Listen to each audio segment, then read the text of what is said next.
नमस्कार, आप देख रहे हैं दिल्ली ग्लो न्यूज। आपके साथ मैं हूं कल्याणी। शुरुआत करते हैं आज की खास खबरों से। जन स्वराज पार्टी के संस्थापक प्रशांत किशोर ने कहा, मान लीजिए राहुल गांधी ने चुनाव आयोग की बात न मानी तो चुनाव आयोग क्या कर लेगा। राहुल गांधी और चुनाव आयोग एक दूसरे के बारे में क्या कह रहे हैं ये जरूरी नहीं है।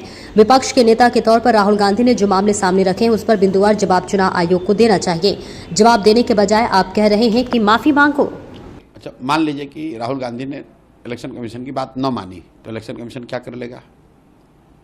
भाई, राहुल गांधी और इलेक्शन कमीशन एक दूसरे के बारे में क्या कह रहे हैं ये इम्पोर्टेंट नहीं है। इम्पोर्टेंट ये है कि विपक्ष के नेता के तौर पर राहुल गांधी ने वोटर लिस्ट को लेकर जो मामले सामने रखे हैं देश के, उस पर इलेक्शन कमीशन बिंदुवार जवाब इलेक्शन कमीशन को देना चाहिए। वो चाहे फेक एड्रेस का हो, नए वोटर एडिशन का मामला हो, बजाय इसके कि उस पर जवाब दें। आप राहुल गांधी को कह रहे हैं माफी मांगो, ओथ के अंडर दो, ये करो वो करो। भाई, एक बार को हटाइए, राहुल गांधी ने कहा या नहीं कहा। पब्लिक डोमेन में तो ये जानकारी है। इलेक्शन कमीशन स्वायत्त संस्था है।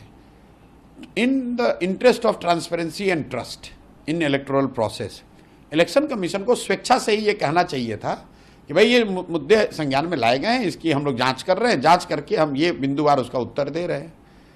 बजाय उसके इसको Rahul Gandhi versus election commission versus Rahul Gandhi बनाने का कोई मतलब नहीं है। इलेक्शन कमीशन कह रही है कि जो आरोप इलेक्शन कमीशन के ऊपर लगाया जा रहा है वो बेबुनियाद है। भाई, बेबुनियाद है, पहले बताओ तो कैसे। ठीक है, मान लिया इलेक्शन कमीशन कह रही है कि ये बेबुनियाद है, तो कैसे बताइए। तो राहुल गांधी ने अपने प्रेस वार्ता में बताया कि कई होम एड्रेस जो है वो जीरो, उसके सामने जीरो लिखा है।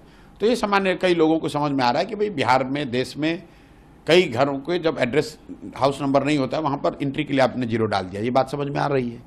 लेकिन ऐसे बीसियों बात और राहुल गांधी ने बताया है, उसको क्यों नहीं बता रहे हो आप? उस पर जवाब तो दो। वो सीसीटीवी फुटेज के बारे में कह रहे हैं कि कहीं ना कहीं महिलाओं के निजता का हनन होगा अगर मैं रिलीज करता हूँ तो। मेरे भाई, सीसी फुटेज क्या में आप डिजिटल डेटा क्यों नहीं अपलोड कर सकते हैं? डिजिटल डेटा क्यों नहीं अपलोड कर सकते हैं? ये प्राइवेसी का मामला बनाकर इलेक्शन कमीशन लोगों को बेवकूफ़ बनाने की कोशिश कर रहा है। आप बताइए कि फॉर्म 20 का डेटा, फॉर्म 19 का डेटा, फॉर्म 6 का डेटा अगर आप ऑनलाइन जारी करेंगे उससे क्या प्राइवेसी का मामला हो जाएगा? भाई, वोटर लिस्ट तो उपलब्ध है ही ना पब्लिक डोमेन में। कौन कौन वोटर है ये तो पता ही है। उसको अगर आप मशीन रीडेबल फॉर्म में कर देंगे तो उससे क्या प्राइवेसी कॉम्प्रोमाइज हो जाएगी? अगर आपकी जानकारी पब्लिक के बारे में नहीं है कि फलाने व्यक्ति वोटर हैं या नहीं हैं, तो जानकारी देने में प्राइवेसी का मामला होगा ना। यहां पर तो आपने जानकारी दी है, लेकिन एक ऐसे फॉर्म में दी है जिससे कि उसको एनालाइज करने में, फॉलो करने में लोगों को दिक्कत हो रही है। अगर आप उसको डिजिटल फॉर्म में, मशीन रीडेबल फॉर्म में दे देंगे तो जो जानकारी उपलब्ध है उसको देखने समझने की क्षमता बढ़ जाएगी। इसमें प्राइवेसी का मामला कहां से है? कमीशन ने यह भी कहा कि एक भारत एक लोकतांत्रिक देश है, ऐसे में यहाँ के मतदाताओं को अपराधी कहना, वोट चोर कहना नहीं, अब मुझे नहीं लगता है कि, देखिए, मुझे नहीं लगता है कि राहुल गांधी ने वोटर को चोर कहा है। उन्होंने इलेक्शन कमीशन पर यह आरोप लगाया है।